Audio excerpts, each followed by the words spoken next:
Gold, trusted gold buyers. మీరు తాకట్టు పెట్టిన బంగారాన్ని విడిపించి ఈ రోజు ఉన్న మార్కెట్ ధరకు కొనబడను.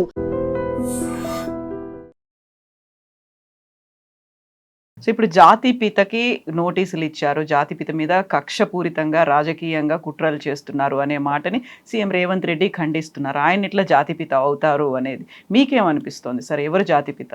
ఇప్పుడు ఇక్కడ పంచాయతీ జాతిపిత ఎవరనేది కాదు. అక్కడ విషయం ఏంటంటే తెలంగాణ కోసం కొట్లాడిన వాళ్ళు ఉన్నారు కదా.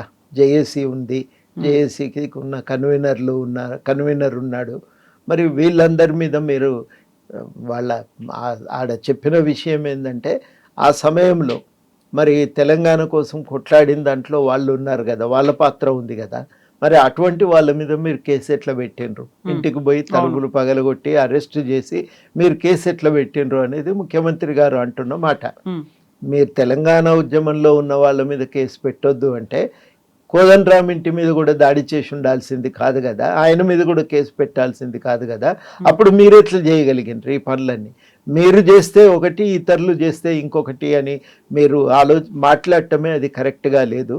అది అంటారు కదా, మేం చేస్తే తెలివి, లౌక్యము, ఎదుటి వాళ్ళు చేస్తే మోసము అని అంటారు కదా. అట్లా మీరు వ్యవహరిస్తే ఎట్లా అనేది అక్కడ ముఖ్యమంత్రి గారు నేను ఆ రోజు విన్న మాటల యొక్క సారాంశం. ఆయన చెప్పింది ఆ కోణం నుంచి, ఆ ఉద్దేశంతో ఆయన ఆ మాట చెప్పటం జరిగింది. ఒకటి, ఇక మిగతాది చర్చను కాసేపు మనం పక్కన పెడితే ఆయన చెప్పిన వాటిని.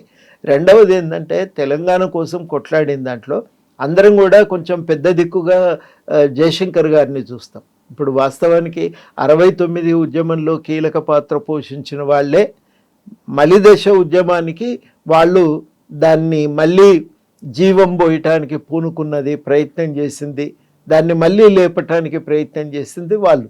అందులో ప్రొఫెసర్ జయశంకర్ గారు ఉన్నారు, కేశవరావు జాదవ్ గారు ఉన్నారు, కొండా లక్ష్మణ్ బాపూజీ గారు ఉన్నారు, అదేవిధంగా వరంగల్ వారు కూడా ఉన్నారు. ఈ నలుగురు తర్వాత అప్పటికి ఇంకా కొంచెం ముందుకు పోతే మీరు అన్నట్టు కాళోజీ తర్వాత ఆయన ఉన్నాడు.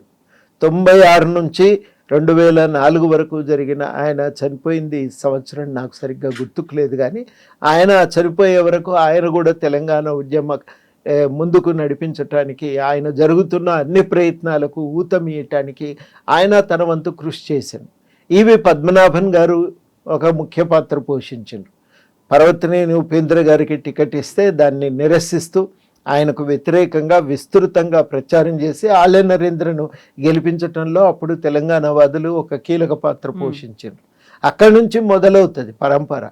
ఆ పరంపరలో అట్లా మనకు దాన్ని కీలకంగా వీళ్ళందరూ దాన్ని నడిపించుకుంటూ వచ్చారు. యశోదారెడ్డి గారు ఉన్నారు, జస్టిస్ మాధవ్ రెడ్డి గారు ఉన్నారు, వీళ్ళంతా దాంట్లో ఒక ముఖ్య పాత్ర, సంగంరెడ్డి సత్యనారాయణ గారు ఉన్నారు. కానీ మలిదశ ఉద్యమము కొంచెము అది జీవం పోసుకొని బయటకు వచ్చే సమయానికి మనకు దానికి వీళ్ళు అందరూ కూడా వరంగల్లో 96లో ఒక మీటింగ్ పెట్టారు. ఆ మీటింగు పెట్టిన తర్వాత ఇది ఒక ప్రజా ఉద్యమంగా బద్దలై ఇక విస్తృతమైన కార్యక్రమంగా జరిగిన తర్వాత జాదవ్ మన జయశంకర్ గారి గొప్ప పాత్ర ఏంటంటే అన్ని వర్గాలను కలిసిండ్రు, ఆర్ఎస్యు నుంచి ఆర్ఎస్ఎస్ దాకా కలిసి తెలంగాణ ఆవశ్యకతను వివరించి తెలంగాణ డిమాండ్కు మద్దతుగా కలిసి రావాల్సిందిగా వాళ్ళందరినీ కూడా నచ్చజెప్పి వాళ్లకు ఈ ఉద్యమంలోకి వాళ్ళని తీసుకొచ్చి భాగస్వాములను చేసిండ్రు. అది ఆయన నిర్వహించిన గొప్ప పాత్ర. 10 మంది ఉన్నా, 15 మంది ఉన్నా, 15 లక్షలున్నా మీటింగ్కు పోయిండు, చెప్పిండు తెలంగాణ గురించి. ఆ సమయంలో ఆయన ఇంకొక లక్ష్యం ఏం లేదు, ఇక నా జీవితంలో ఇది ఒకటే లక్ష్యం అని చెప్పి ఏ రకమైన పదవులు ఆయనకు ఇవ్వటానికి వచ్చినా వాటిని స్వీకరించకుండా నిలబడ్డాడు. అందుకని అందరం కూడా ఆయన తెలంగాణ సిద్ధాంతకర్తగా చూస్తాం. విద్యార్థులందరూ కూడా తెలంగాణ వచ్చిన తర్వాత ఒక మీటింగ్ పెట్టి మన జాతిపిత జయశంకర్ గారే అని చెప్పి కూడా వాళ్ళు ఒక ప్రకటన చేశారు. అది భూపతి కృష్ణమూర్తి గారు నేను చెప్పేది, వరంగల్ నుంచి. అయితే ఆ రకంగా మనం జయశంకర్ గారిని జాతిపితగా చూడాలి అనేది ఒక ప్రతిపాదన.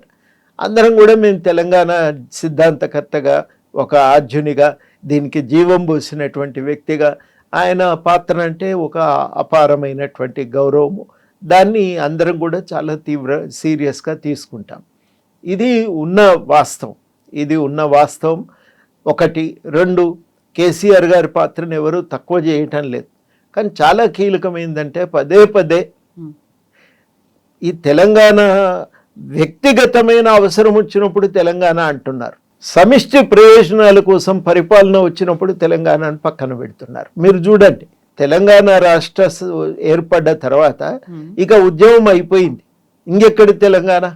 ఇప్పుడు మాది ఫక్తు రాజకీయ పార్టీ, మేము రాజకీయ అన్ని పార్టీల వల్లే మేము కూడా ఒక రాజకీయ పార్టీనే, మేము రాజకీయ పార్టీ మాదిరిగానే పనిచేస్తామన్నారు.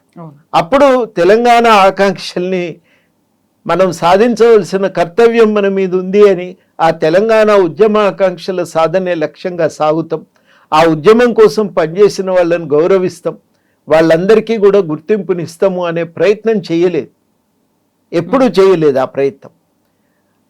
ఆ రకంగా అధికారంలో ఉన్నప్పుడు విధి విధానాలను తయారు చేసే బాధ్యతని తినబడ్డప్పుడు ఒక రకంగా వ్యవహరించారు. అప్పుడు తెలంగాణ లేదు, ఫక్తు రాజకీయ పార్టీ, తెలంగాణ అవసరాలను పక్కన పెట్టి తమ అవసరాల కోసమే అధికారాన్ని నిర్వర్తించటం, ఇవన్నీ కూడా మనం చూస్తాం. ఎప్పుడైతే ఒక బలమైన పార్టీగా ఎదగాలనుకుంటారో అప్పుడు తెలంగాణ పేరును కూడా తీసేస్తారు, తీసేసి మాది భారత రాష్ట్ర సమితి అని ప్రకటించుకుంటారు. తెలంగాణ పేరుకు కూడా తిలోదకాలు ఇస్తారు. మేము ఆ రోజు కూడా చాలా బాధపడుతూ చెప్పినాం, ఉద్యమం నుంచి ఎదిగి ఉద్యమం వల్ల రాజకీయాల్లో నిలదొక్కున్న పార్టీ మీది, దానికి ఉద్యమకారులు చేసిన కృషి ఆ పార్టీ నిలబెట్టడానికి ఎదగటానికి దోహదపడ్డది. ఆ ఉద్యమమే లేకపోయి ఉంటే అది ఒక కంచెలాగా దాన్ని కాపాడుకుంటూ దాన్ని ఆ ఉద్యమం ఆ పార్టీని నిలదొక్కుకోవటానికి ఎదగటానికి తోడ్పడింది. దాని పాత్రను కాదని ఎవరు అనగలరండి?